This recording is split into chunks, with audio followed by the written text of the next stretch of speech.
तो आज हम बात करने वाले हैं इतिहास के एक ऐसे खत की जो सिर्फ कागज और स्याही से नहीं लिखा गया था। ये एक प्रतीक था, एक अकेले योद्धा की उस भावना का जो एक पूरे साम्राज्य के सामने खड़ा हो गया। देखिए इसे, ये सिर्फ एक दस्तावेज नहीं है, बिल्कुल नहीं। जैसा कि इस पर लिखा भी है, ये एक संत का, एक सम्राट को जवाब है। जरा सोचिए, उस समय के सबसे ताकतवर शासक को इस तरह से चुनौती देने के लिए कितनी हिम्मत चाहिए होगी। इन शब्दों को महसूस कीजिए, इनमें दर्द भी है और दृढ़ता भी। आखिर ऐसी क्या बात हुई कि एक आध्यात्मिक गुरु को तलवार उठाने की बात करनी पड़ी? तो ये कहानी शुरू होती है एक टूटे हुए वादे से, एक विश्वासघात से।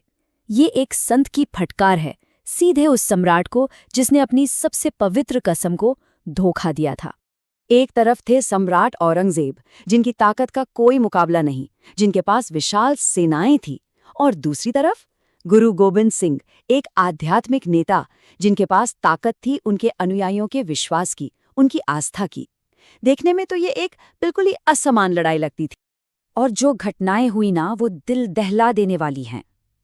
सम्राट ने पवित्र कुरान पर हाथ रखकर सुरक्षित रास्ता देने का वादा किया, लेकिन जैसे ही गुरु और उनके अनुयायियों में आनंदपुर का किला छोड़ा, उस वादे को बेदर्दी से तोड़ दिया गया और उन पर हमला कर दिया गया। इस टूटे हुए वादे की कीमत सिर्फ विश्वास नहीं थी, इसकी कीमत चुकाई गई थी खून से, और यही इस कहानी का सबसे दुखद हिस्सा है। उस धोखे की जो कीमत चुकाई गई वो अक्ल से परे थी। उस हमले और उसके बाद की घटनाओं में गुरु गोबिंद सिंह ने अपने चारों के चारों बेटे खो दिए। एक पिता के लिए इससे बड़ी त्रासदी भला क्या हो सकती है? लेकिन इतनी बड़ी, इतनी असहनीय व्यक्तिगत त्रासदी के बाद भी गुरु की हिम्मत टूटी नहीं, बल्कि और भी मजबूत हो गई।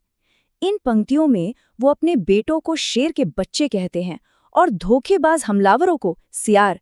यही तो सबूत है उनकी उस ना टूटने वाली हिम्मत का। और इसी राख से जन्म होता है जफरनामा का। ये हार का दस्तावेज नहीं है, बिल्कुल नहीं। ये तो एक घोषणा पत्र है, एक नैतिक, एक आध्यात्मिक जीत का। जफरनामा, इसका मतलब ही है विजय का पत्र। लेकिन ये तलवार की जीत नहीं थी, नहीं, ये जीत थी सच्चाई की, धर्म की और न्याय की। एक ऐसे शासक के खिलाफ जिसने शायद अपनी आत्मा ही बेच दी थी। इस खत में गुरु ने कोई कसर नहीं छोड़ी है। वो सीधे औरंगजेब के कामों पर प्रहार करते हैं, उसे याद दिलाते हैं कि उसका साम्राज्य उसके अपने ही परिवार के खून पर बना है। वो साफ साफ कह रहे हैं, तुम्हारी नींव ही गलत है, अन्याय पर टिकी है। गुरु ने औरंगजेब के धार्मिक पाखंड को भी बेनकाब किया। वो कहते हैं कि सम्राट की माला, जो भक्ति का प्रतीक होनी चाहिए, वो असल में भोले भाले लोगों को फंसाने का एक जाल है। सोच के देखिए, कितना शक्तिशाली रूपक है ये। तो जफरनामा औरंगजेब पर कई नैतिक आरोप लगाता है, जैसे अपनी कसम तोड़ना, धोखा देना, अत्याचार करना और सबसे बढ़कर धर्म की आड़ में अधर्म करना। ये एक तरह से एक शासक का पूरा नैतिक चार्जशीट था। इस पॉइंट तक आते आते गुरु का सम्राट के शब्दों और उसकी कस्मों से विश्वास पूरी तरह उठ चुका था। वो साफ कर देते हैं कि अब वो सम्राट के खुदा या उसके वादों पर भरोसा नहीं कर सकते, क्योंकि उन्होंने उसका असली धोखेबाज चेहरा देख लिया था। लेकिन जफरनामा सिर्फ एक ऐतिहासिक दस्तावेज से कहीं बढ़कर है। चलिए अब देखते हैं कि ये पत्र आज भी इतना महत्वपूर्ण क्यों है और ये हमें साहस के बारे में क्या सिखाता है। ये जो पंक्तियां हैं, ये इस पत्र का दिल है, इसका सार है।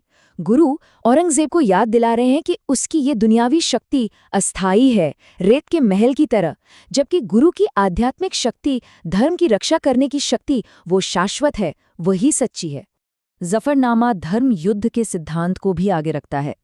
अब इसका मतलब अंधाधुंध हिंसा नहीं है। ये कहता है कि जब अन्याय का सामना करने के सभी शांतिपूर्ण रास्ते बंद हो जाएं, तो न्याय और धर्म की रक्षा के लिए हथियार उठाना आखिरी और कभी-कभी जरूरी उपाय बन जाता है। और ये पूरी बात हमें आखिर में एक गहरे सवाल पर लाकर छोड़ देती है। आखिर कब कलम तलवार से ज्यादा ताकतवर बन जाती है? जफरनामा हमें दिखाता है कि नैतिक साहस और सच्चाई की ताकत के आगे बड़ी से बड़ी सेनाएं भी छोटी पड़ जाती हैं। और ये हमें सोचने पर मजबूर करता है, क्या आज के दौर में हम सच्चाई के लिए खड़े होने की हिम्मत रखते हैं, चाहे उसकी कीमत कुछ भी क्यों ना हो?